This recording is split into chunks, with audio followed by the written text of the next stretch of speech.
Nibyo koko amagambo yacu ameze nk'amashanyarazi, iyo akoresheje mu buryo bwiza atanga ubuzima, wayakoresha mu buryo bubi akaba yanaguhitana.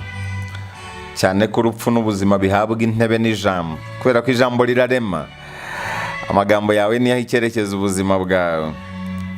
Uko uyakoresha rero nibyo bigena byinshi mu by'ubuzima buguha.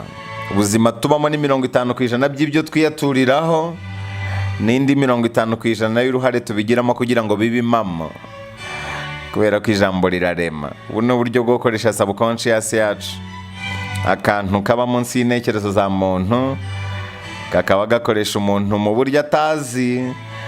Aka niko kamutera imbaraga n'ubwenge bwo gukora ibintu bidasanzwe, ariko gakora bitewe no kukabwira kakumva. Ku buryo urimo kwiyaturiraho ibintu byiza cyangwa bibi, aka kantu kabigukorera uko wabivuze n'uburyo wabyifujemo. Niyo mpamvu ibyo wiyaturiraho ari bwo buzima ubamo. Mu kanwa kawe niba uhozamo ibibazo uzabihorana, niba uhozamo ibisubizo uzabihorana.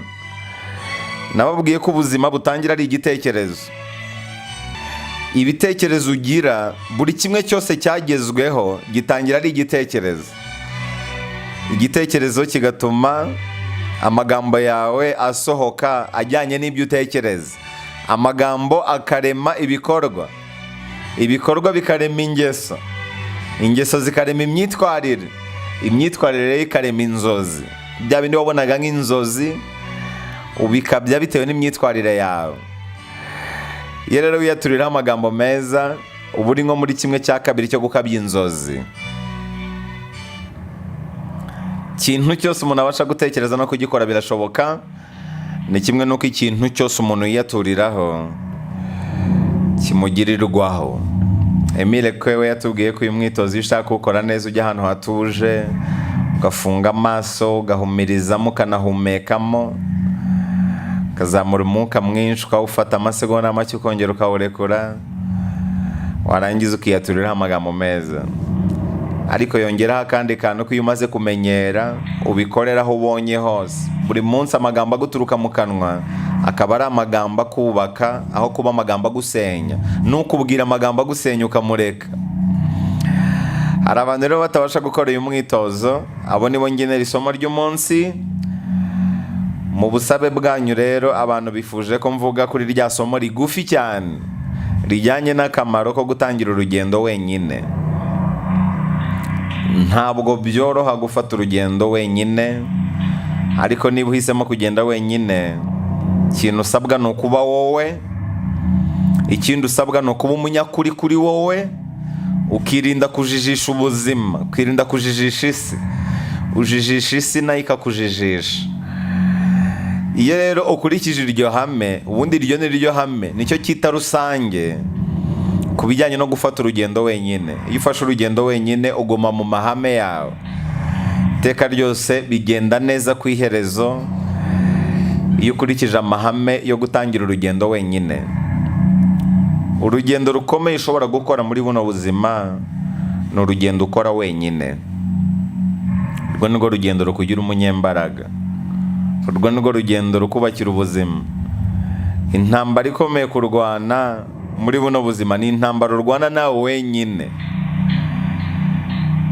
Intambara ikomeye kurwana muri buno buzima ni intambara irwanwa nawe ku giti cyawe, ukitsinda. Nta muntu n'umwe uhanganye nawe kuri iyi si uretse uriya ubona iyo wirebye mu ndorerwamo.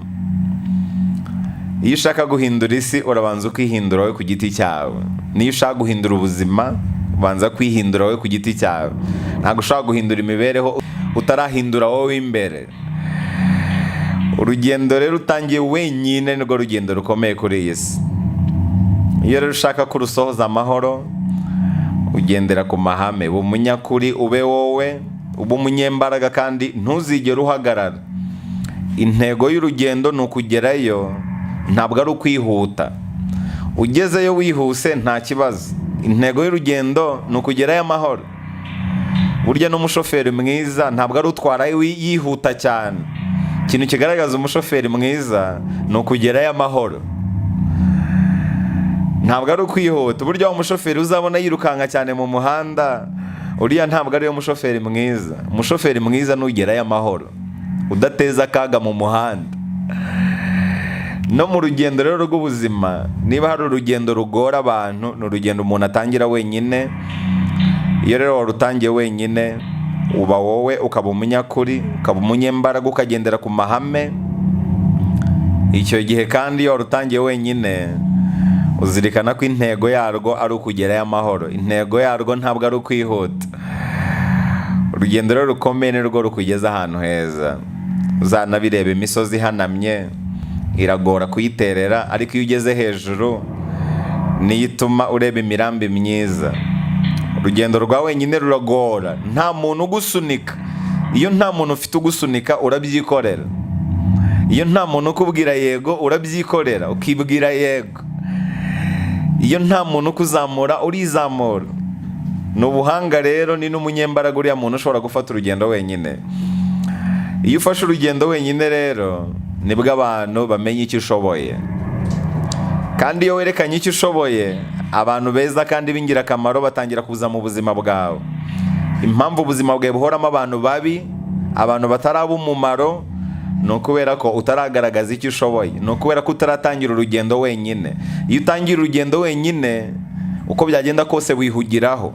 Iyo wihugiyeho, ikimenyetso cya mbere kizakwereka ko wihugiyeho ni uko hari abantu bazava mu buzima bwawe. Abantu babi rero nibo bagenda akenshi iyo wihugiyeho. Niyo ushaka ko abantu babi bava mu buzima bwawe, wihugiraho.